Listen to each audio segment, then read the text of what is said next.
Hi, I'm Molly Szymanski, and dear viewer, I'm here to share with you a little bit today about my interest in digital stewardship, particularly related to the arts. And I've been thinking about this, and I think the best way to help understand my interest is to understand a little bit about my somewhat unconventional academic and professional journey over the last 15 years or so, at the beginning of which I had no conception of what digital stewardship was, what it means. But what I did notice was a consistent connection to working with under-resourced communities and mission-driven projects.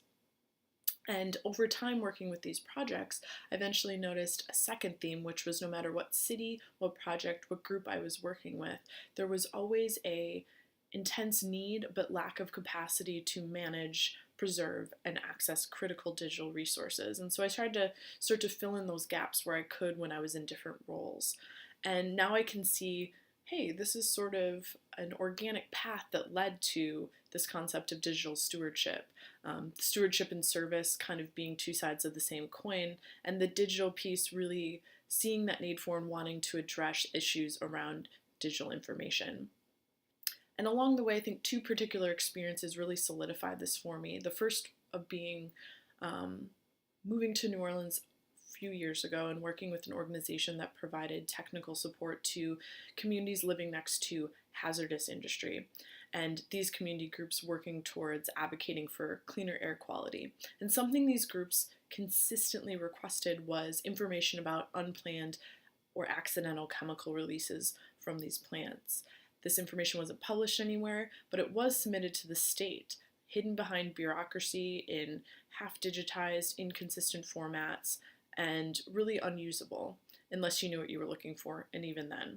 And so what we did was work with recruiting volunteers, and I helped organize hand coding, recopying, putting into standardized formats, and eventually making a searchable online database that aggregated this information in a meaningful way to the community members and the public.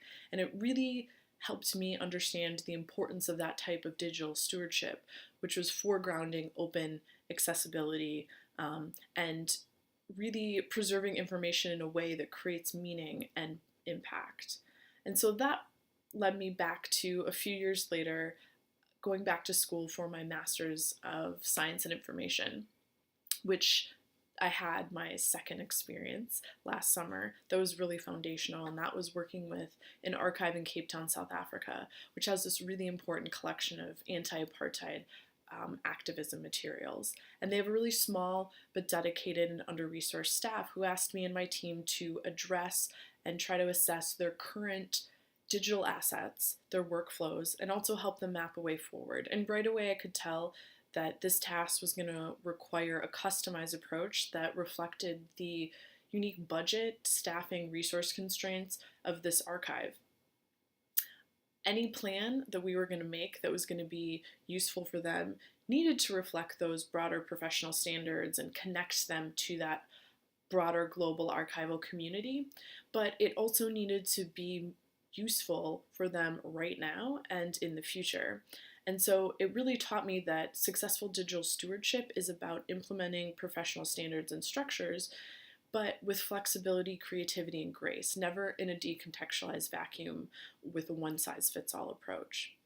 And since then, I've really been asking myself where I should go next that reflects these things on my journey. And the arts profession really mirrors that mission-driven values that are important to me, and also embraces creativity, collaboration that I felt like were really an essential balance to the sometimes overly structured nature of information science.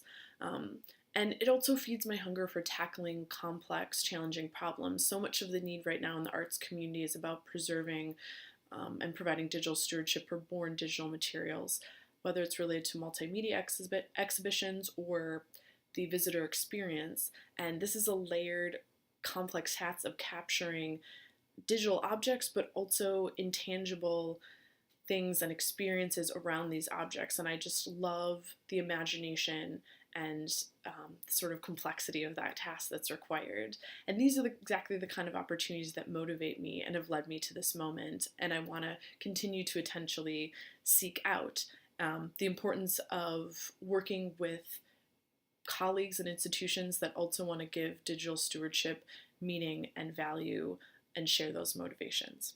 So I hope this gave you a little bit more about the insight into my interests and also just my journey. Thanks for listening.